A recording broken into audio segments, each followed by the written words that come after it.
Kuala Lumpur packs a striking mix of modern skyline and half-day trips into nature and culture, all within easy reach of the city centre.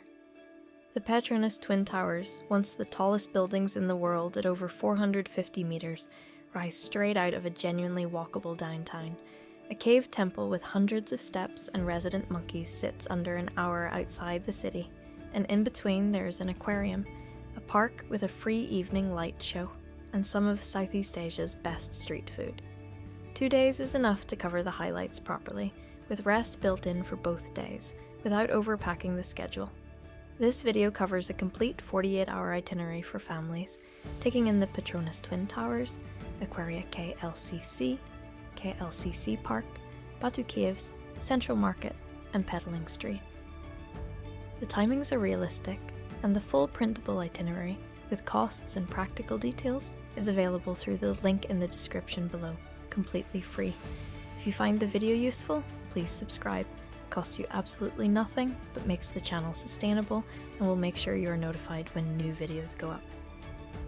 We have a growing catalogue and release new videos regularly.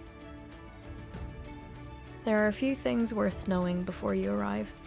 Malaysia uses the ringgit, and cards are widely accepted almost everywhere, though it is worth carrying some cash for street food stalls and markets, where cash is still often preferred. For getting around, the Grab app is the easiest way to book taxis, with fixed upfront pricing and no need to haggle, and it also covers food delivery, so it is worth downloading before you travel. Regular metered taxis are available too, but Grab tends to be simpler for visitors.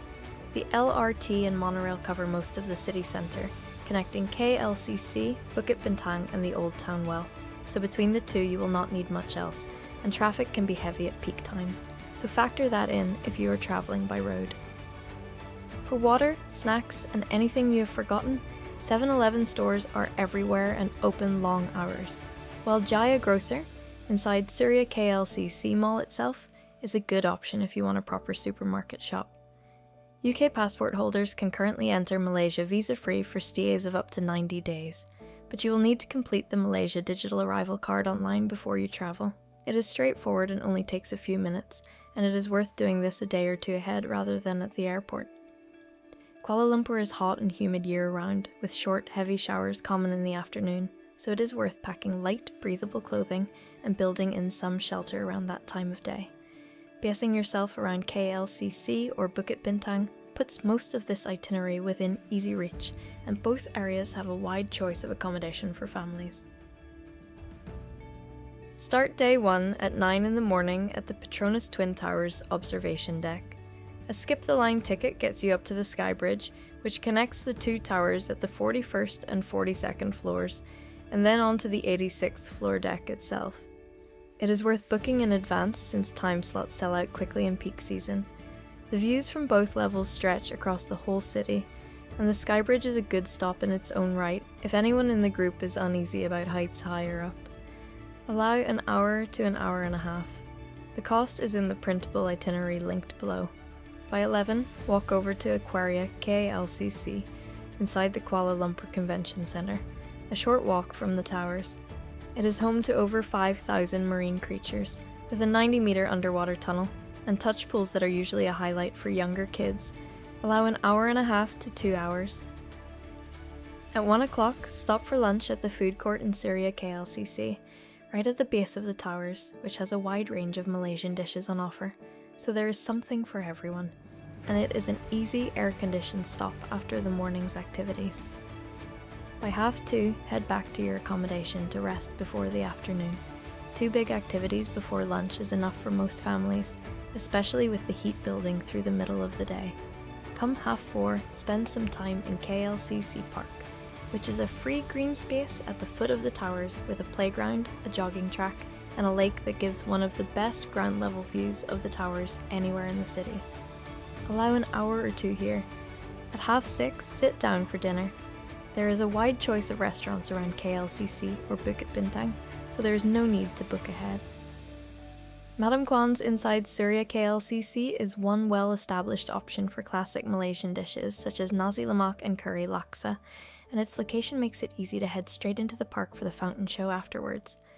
Then by 8 o'clock, make your way back to KLCC Park for the Petronas Towers Fountain Show, which is a free evening light and water display on the lake that runs every 30 to 45 minutes after dark, with the towers lit up behind it.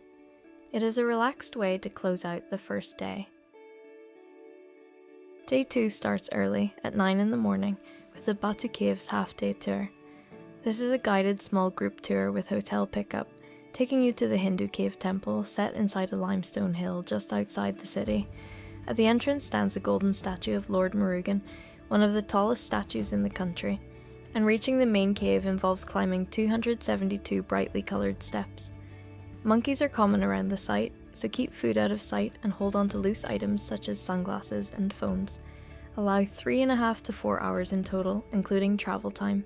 The cost is in the printable itinerary linked below. By 1 o'clock, you will be back in the city centre for lunch, with plenty of restaurants nearby to choose from. One option is Lot 10 Hutong, which is a food court in the basement of the Lot 10 shopping mall in Bukit Bintang, and brings together well-known Malaysian hawker stalls under one roof, and is a good air-conditioned option after a hot morning at the caves. After lunch, at about 2:30, head back to rest before the afternoon, the same as the day before, since the caves tour can be a hot, tiring morning. Later, at 4:30, visit Central Market. This is a covered Art Deco building full of stalls selling crafts, souvenirs and boutique, with a food court if anyone wants a break. It is free to enter, and bargaining is expected at most stalls. Allow 45 minutes to an hour. By 5:15, it is worth stopping for a sweet snack at Kasturi Walk, the covered street market right beside Central Market, where chendol and ice kacang, two classic shaved ice desserts, are sold at stalls all along the walkway. Then, at 5:30, wander through Petaling Street and Chinatown, a free area of market stalls and street food that is especially lively once the evening sets in and the stalls light up. Round things off with a final dinner at 7:30 around Chinatown or Bukit Bintang, both close by and full of options. Claypot chicken rice is a Petaling Street specialty worth trying here, cooked over charcoal in individual clay pots and served with Chinese sausage, with a crisp smoky layer of rice at the bottom that's part of the appeal.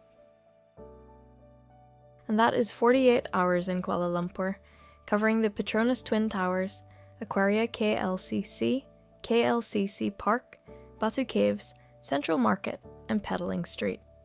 A link to the full printable version of this itinerary, with all the costs, practical tips, and a local food guide, is in the description below. If you found this useful, please subscribe. It is completely free, and new videos go up regularly, covering family-friendly city breaks across the world. Everything is also on the website at tiredbuthappytravel.com, where you will find written guides and further content alongside the videos. And if there is anything you would change about this itinerary, or anywhere you think we should cover next, leave a comment below. We read all of them, and it genuinely helps other viewers to hear different opinions or benefit from local knowledge. Happy travels, and enjoy Kuala Lumpur.